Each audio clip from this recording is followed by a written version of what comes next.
आइए आज सीखते हैं अंग्रेजी का एक नया अक्षर हिंदी ध्वनि व हिंदी शब्दों के साथ। अंग्रेजी वर्णमाला के अक्षरों को समझने की इस सीरीज में पढ़े लिखे होने या नहीं होने का कोई फर्क नहीं पड़ता। अक्षर ही किसी भी भाषा का आधार होते हैं। जैसा कि हम जानते हैं कि अक्षरों से ही भाषा बाल रूप में जन्म लेकर शब्दों और उसके बाद वाक्य के रूप में अपना जीवन आगे बढ़ाती है। किसी भी कारण से यदि आरंभ ही अक्षरों के अत्यधिक ही त्रुटिपूर्ण ज्ञान से हो तब भाषा को बाल रूप में ही पोलियो हो जाता। आइए आगे बढ़ते हैं, सीखते और समझते हैं आज के अक्षर को, क्यों इसे ऐसे पढ़।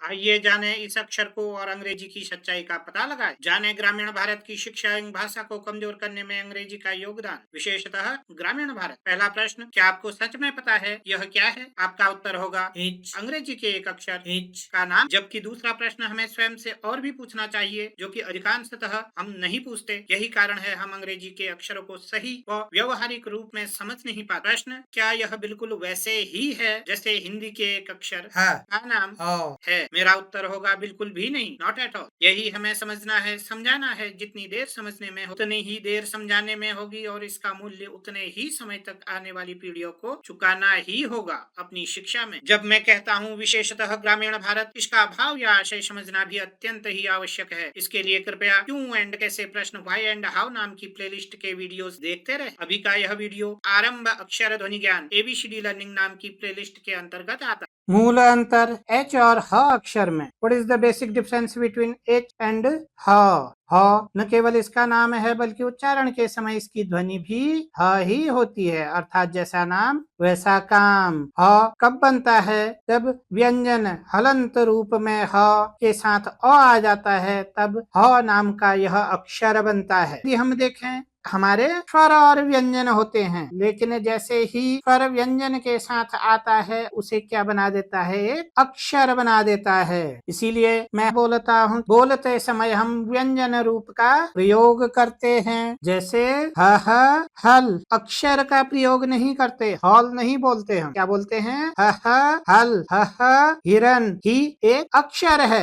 हलंत रूप के साथ ई की मात्रा ई स्वर आ गया है, इसके साथ हलंत रूप व्यंजन है ह। अगर हम इसको तोड़ दें ही को, हमें क्या मिलेगा? ह और स्वर मिलेगा। अब यह बन गया ही, हल, हिरन। धीरे धीरे एक एपिसोड में कुछ न कुछ अक्षरों, व्यंजन व स्वर के बारे में सीखते रहेंगे। यह हमें हमेशा याद रखना होगा, यदि व्यंजन, स्वर व अक्षरों को हम नहीं समझ पाए, कोई फर्क नहीं पड़ता कक्षा बदल जाने से। जैसे हम बोलते हैं जब तक बच्चे छोटे होते हैं कि अभी तो बच्चे छोटे हैं, बाद में कर लेंगे, 6 साल तक अभी छोटे हैं, अवा कोखा ही तो हैं, ABCD तो हैं, बाद में सीख लेंगे। फिर जैसे बड़े होंगे 1 2 3 तक, फिर भी हम बोलेंगे कोई बात नहीं, अभी तो छोटे हैं, बाद में सीख लेंगे। पढ़ना नहीं आ रहा है तो क्या है, कुछ टाइम बाद सीख लेंगे। अब वही बच्चे जब बड़ी क्लासेस में जाते हैं, 7वीं 8 9 हाई स्कूल, फिर हम क्या बोलते हैं? हम यह बोलते हैं इतने बड़े हो गए अभी भी पढ़ना नहीं आ रहा है। अब देखो, पहले हमने क्या बोला? छोटे हैं, बाद में पढ़ लेंगे। फिर बोला अभी उम्र थोड़ी गई है, बाद में सीख लेंगे। अब हम ही स्वयं बोलते हैं इतने बड़े हो गए फिर भी पढ़ना नहीं आ रहा है। इसीलिए कहा जाता है, पाका कलश कुम्हार का, बहुदिन चाढ़सी चाक। भाषा को सीखने की जो उम्र होती है वह आपकी यही रहती है। लिखना भले ही बाद में आ जाए, लेकिन पढ़ना 6 साल से पहले ही आ जाना चाहिए। कुछ कुछ छोटे छोटे सरल रूप में पढ़ना आना चाहिए। इसीलिए शिक्षा का जो मूल दोष है वह हायर एजुकेशन पे कम, जबकि मूल शिक्षा जहाँ से प्रारंभ होती है वहाँ पर अत्याधिक ही है, जो कि हमें उस समय नहीं दिखाई देता। अब आगे बढ़ते हैं। H केवल इसका नाम है, जबकि उच्चारण के समय इसकी ध्वनि ह होती है, अर्थात नाम और काम दोनों में ही भिन्नता है। कैसे बनेगा? ए के साथ च आ जाएगा तो H बन जाएगा, लेकिन ध्वनि ह देता है। यदि मुझे इसे पढ़ना है HN, पढ़ सकता हूँ क्या? क्यों इसे मैं HN नहीं पढ़ता, जबकि इसे मैं हल पढ़ रहा हूँ? क्योंकि मूल रूप में अंग्रेजी में व्यंजन और स्वरों के नाम कुछ और हैं कि वह कार्य कुछ और करते हैं, उनकी ध्वनि कुछ और होती है। इसीलिए बच्चों को सिखाते समय ध्वनि सिखानी चाहिए। जैसे ह हल, ह hen, ह हैमर, ह हैट। कहीं भी एच नाम की कोई भी चीज या कोई ध्वनि इन अक्षरों में नहीं है। बोलना व पढ़ना हमारा मूल है, लिखना बहुत बाद में आता है। यदि हमें पढ़ना अच्छे से आ रहा है, यदि हमें उन अक्षरों का, व्यंजन का, स्वर का उच्चारण अच्छे से आ रहा है, अपने आप लिखते समय हम उनको सही से लिख पाएंगे। ह यहाँ भी यह क्या ध्वनि देता है? ह यहाँ भी ह हल, ह हिरन, ह हैट, ह हैमर, ह हैन। सब जगह हमें क्या ध्वनि मिलती है? ह आइए अब हम बढ़ते हैं अपने प्रैक्टिकल सेशन की तरफ। अपनी पुस्तक में हमें इन्हें कैसे पढ़ना है और व्यवहार में कैसे लाना है, हिंदी शब्दों की सहायता से हमें अंग्रेजी कैसे सीखनी है, यह जानते हैं।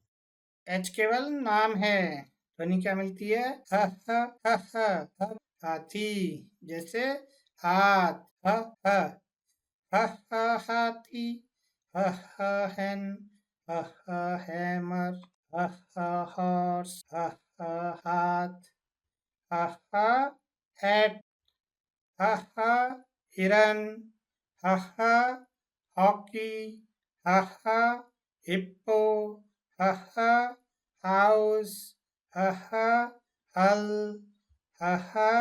हॉर्न। सब जगह क्या ध्वनि मिली हमें? तो साउंड क्या देता है ये? हाथी, hen, हैमर होता है, हॉर्स, हाथ, हैट होता है, हिरन, हॉकी, हिप्पो होता है, हाउस, हल, हॉर्न होता है। क्या साउंड मिलता है? की ध्वनि मिलती है। यदि अभी तक भी आपने लाइक और सब्सक्राइब नहीं किया तो लाइक और सब्सक्राइब जरूर करें और लोगों के साथ शेयर करना ना भूलें। मूल शिक्षा के विषयों पर भारतीय ग्रामीण परिदृश्य को समझते हुए वीडियोस बनाने में अत्यधिक श्रम, समय व चिंतन लगता है। आपके द्वारा किया गया लाइक, सब्सक्राइब और शेयर न केवल आपके स्वयं के द्वारा किए जाने वाले रोज के श्रम के प्रति अपितु हमारे द्वारा किए गए श्रम चिंतन के प्रति सम्मान होगा, जिसके लिए आपका हृदय से अभिनंदन किया जाता है। धन्यवाद।